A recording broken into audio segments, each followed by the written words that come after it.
अस्सलाम वालेकुम, hello viewers, welcome to my channel. तो यहाँ पे हम पाकिस्तानी कुर्ती की कटिंग करेंगे, जो मैंने कई बार बताई हुई है, लेकिन आज जो हम इसमें चेंजेस करेंगे वो बॉडी से मेजरमेंट लेके इसकी कटिंग करेंगे। तो ये नॉर्मल सूट का फैब्रिक है, आप अपने अकॉर्डिंग 2.5 मीटर कुर्ती के लिए फ़ैब्रिक ले सकते हैं।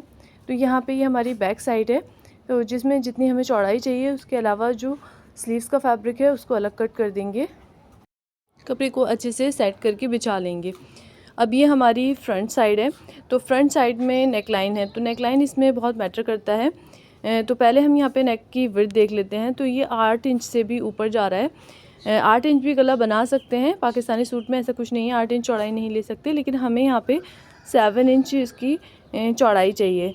ठीक है, तो हम यहाँ पे इस तरह सेंटर में मार्क करके और इसको सेंटर से स्टिच कर लेंगे। तो मैंने 1/2 इंच स्टिच कर दिया है और अब हमारे गले की जो चौड़ाई है वो 7 इंच है। ठीक है, तो यहाँ पे ये गले की हमारी चौड़ाई क्लियर होगी। अब इसका भी हम सेंटर निकाल लेंगे, क्योंकि गले में प्रिंट या एम्ब्रॉयडरी होगी तो फिर हमें उसी के अकॉर्डिंग कपड़े को सेट करना होगा। तो यहाँ से मैं इसका सेंटर निकाल के इसमें भी जो स्लीव्स का एक्स्ट्रा फैब्रिक है उसको कट कर दूँगी। तो अब बैक के ऊपर ही हम अपने फ्रंट को इस तरह सेट करके बिछा लेंगे। और यहाँ पे जो ऊपर टेढ़ है, जो भी अनफिनिश कपड़ा है, उसको इस तरह स्ट्रेट करके मैं यहाँ पे इसको अभी कट कर दे रही हूँ, ताकि बाद में कोई कन्फ्यूजन ना हो मार्किंग के टाइम। तो यहाँ पे इस तरह हमने कपड़े को सेट कर लिया है। अब हम अपना नाप ले लेते हैं। तो शोल्डर की मेजरमेंट के लिए आप किसी की हेल्प ले सकते हैं। मैंने यहाँ पे इस तरह का एक ये ओल्ड अबाया है, इसको कैरी कर लिया है ताकि आपको मैं आसानी से बता सकूँ।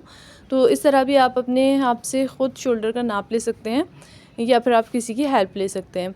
तो यहाँ आपको जो है अपना शोल्डर का इस तरह नाप ले लेना है। तो यहाँ पे मेरा जो आता है वो 14.5 इंच। तो 14.5 इंच इस तरह आप अपने आर्म होल का नाप लें।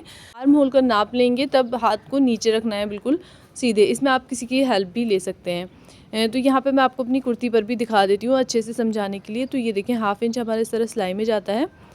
यहाँ पे इस तरह आप देख सकते हैं, यहाँ पे हमारे शोल्डर में स्टिच हो जाता है। और इसके बाद यहाँ से आप पूरा इसको देख सकते हैं, 14 इंच पे ये इस तरह स्टिच लगा हुआ है और 1/2 इंच ये अंदर है। तो 14.5 इंच ही हमारा एक्चुअल जो है वो शोल्डर है। आप इस तरह कुर्ती या फिर अपनी बॉडी से मेजरमेंट ले सकते हैं। अब हम यहाँ बस्ट का नाप लेंगे। तो यहाँ पे जो हमारी बस्ट है वो 40 इंचज़ है, और यहाँ पे वेस्ट का नाप लेंगे तो वो हमारी 36 इंचज़ है। और हिप का नाप लेंगे, और बाकी आप इसमें जहाँ तक आपको चाक लेंथ रखनी है उसका ज़रूर से नाप ले लिया करें। तो यहाँ पे जो हमारी हिप साइज़ है वो 44 है। कुर्ती की लेंथ जो है 45 से आप प्लस ही रखें, तो उसमें लॉन्ग शर्ट का ज़्यादा अच्छा लुक आता है।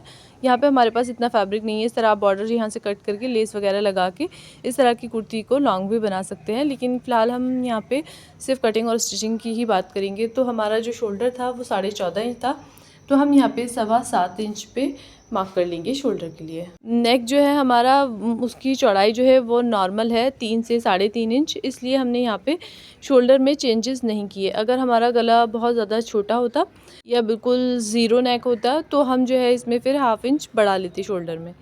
1 इंच हम शोल्डर डाउन करेंगे। और जो हमारी बस्ट साइज़ थी वो 40 इंचज़ थी। ठीक है, तो 40 इंचज़ अगर बस्ट साइज़ है आपकी, तो जो आपका यहाँ का इतना आया है, जैसे हमारा 7.25 इंच, तो यहाँ पर हम 1 इंच शोल्डर डाउन करने के बाद 7.25 इंच पे मार्क कर लेंगे। अगर आपका बस्ट साइज़ 40 से भी ज़्यादा है तो आप 7.5 इंच पे मार्क करें, और अगर आपका कम है तो आप 7 इंच पे मार्क करें। ठीक है, तो हमारी जो बस्ट साइज़ थी वो 40 इंचज़ थी। तो 40 इंचज़ में हमने अब तक 4 इंच की लूजिंग लेकर पाकिस्तानी कुर्ती बनाई है।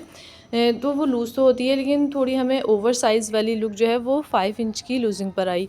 तो मैंने यहाँ पे बस्ट साइज़ हमारा 40 था, 5 इंच की लूजिंग ले ली, तो 45 हो गया।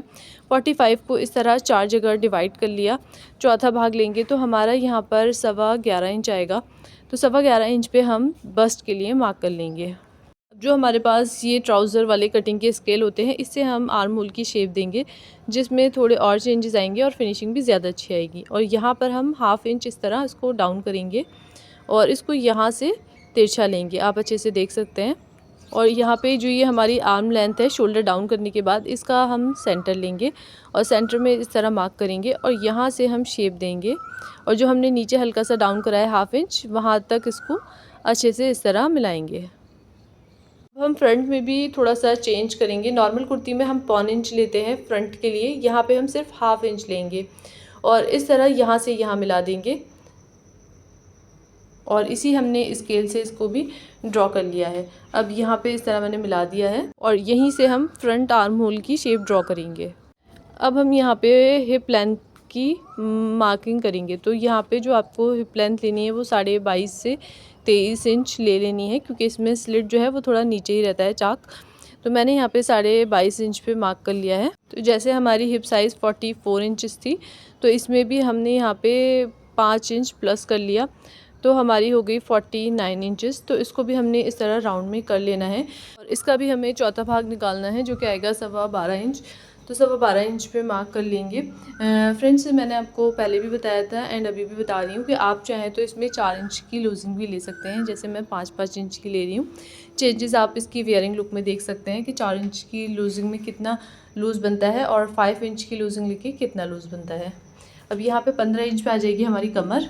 बॉडी से हमने मेजरमेंट लिया है तो कमर में 6 इंच की लूजिंग ऐड कर सकते हैं, या दूसरा ऑप्शन ये है कि आपका जितना भी बस्ट है, तो जैसे हमारा बस्ट यहाँ पे 11.25 इंच है, तो आप इसे 1/2 इंच कम करके 11.25 इंच या 10.5 इंच पे कमर के लिए ले सकते हैं। 1/2 इंच की लूजिंग भी कमर में ठीक रहती है। या फिर आपके पास तीसरा ऑप्शन ये है कि आप इस तरह हिप वाला जो कर्व स्केल है उसको यहाँ पे रख के कमर में शेप दे सकते हैं। तो आप देख सकते हैं कर्व स्केल से थोड़ा सा ये और ज़्यादा लूज़ बना है, हल्का सा अंदर की तरफ लेके इस तरह मैं मार्क कर लूँगी। अब हम यहाँ सिलाई मार्जिन के लिए मार्क करेंगे।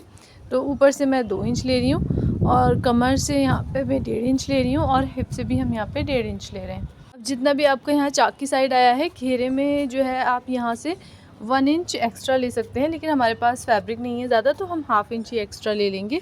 या आप स्ट्रेट भी रख सकते हैं, कोई मसला नहीं है, लेकिन थोड़ा सा 1 इंच जब घेरा दामन को बड़ा कर लेते हैं तो उससे और अच्छी शेप आती है।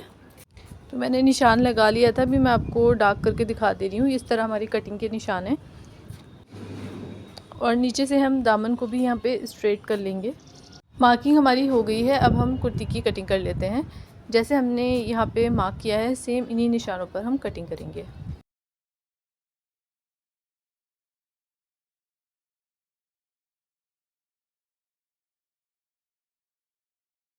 कटिंग के बाद यहाँ पे हम छोटे छोटे नॉचेस लगा देंगे, जिससे सिलने में बहुत आसानी रहती है।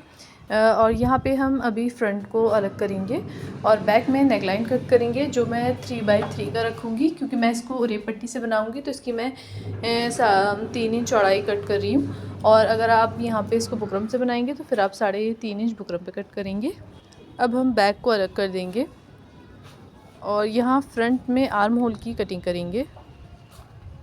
कटिंग हमारी कंप्लीट हो गई है। फ्रंट नेक में बुकरम पे बनाऊंगी, तो अब हम इसकी स्टिचिंग करेंगे। तो जैसे हमारा गला था खुले में 7 इंच चौड़ा 6 इंच गहरा, इसको हमने पेस्टिंग पे बना लिया है। यहाँ पे हम बीच की सिलाई लगाएंगे और साइडों में स्टिच कर देंगे। सिलाई लगाने के बाद मार्जिन छोड़ के यहाँ पे अंदर का नेक कट कर देंगे और यहाँ सेंटर में अच्छे से नॉचेस लगा लेंगे और कट लगा लेंगे। गले को बैक साइड में यहाँ पे टर्न कर देंगे। यहाँ बैक साइड में हमने गले को टर्न कर दिया है और ये बैक नेक है, जिसको मैंने उरे पट्टी से बनाया है, सिंपली राउंड नेक। इसको यहाँ पे हम इस तरह रखेंगे और शोल्डर से जॉइन कर देंगे। शोल्डर हमने जॉइन कर दिए हैं। साइड की सिलाइयाँ लगा लेंगे। सब सिंपल कुर्ती की तरह ही सिलाइयाँ वगैरह लगानी है और यहाँ पे चाक पट्टी वगैरह लगाना चाहते हैं तो लगा सकते हैं। और चाक दामन को सिंपली जिस तरह फोल्ड करते हैं नॉर्मल कुर्ती में, ऐसे ही कर लेना है। यहाँ हमने साइड की सिलाइयाँ, चाक दामन सब कर लिया है। अब हम यहाँ पे बस स्लीव्स लगाएंगे। सो फ्रेंड्स, हमने यहाँ पे स्लीव्स को अटैच कर लिया है। आप यहाँ पे आर्म होल की लेंथ और इसकी फिटिंग देख सकते हैं किस तरह ये लूज़ है, और साइड से इसकी लुक आप देख सकते हैं। ये कुछ इस तरह है। अगर आपको थोड़ा और फिट चाहिए तो आप, मैंने पहले भी बताया था, 4 इंच की लूजिंग ऐड कर सकते हैं। एंड आप शोल्डर भी देख सकते हैं, परफेक्ट पॉइंट पे आया है। लेंथ अगर इसकी ज़्यादा होती तो ये बिल्कुल परफेक्ट लुक में आता। सेलिब्रिटी काफ़ी स्लिम होते हैं तो उनके ऊपर ये चीज़ें ज़्यादा बेहतर लगती हैं, और मैंने भी रमज़ानों में वेट गेन कर लिया है। बाकी आप इसकी लुक वगैरह देख सकते हैं, और अगर आप लॉन्ग चाहते हैं तो कमेंट में ज़रूर बताएं। Thank you.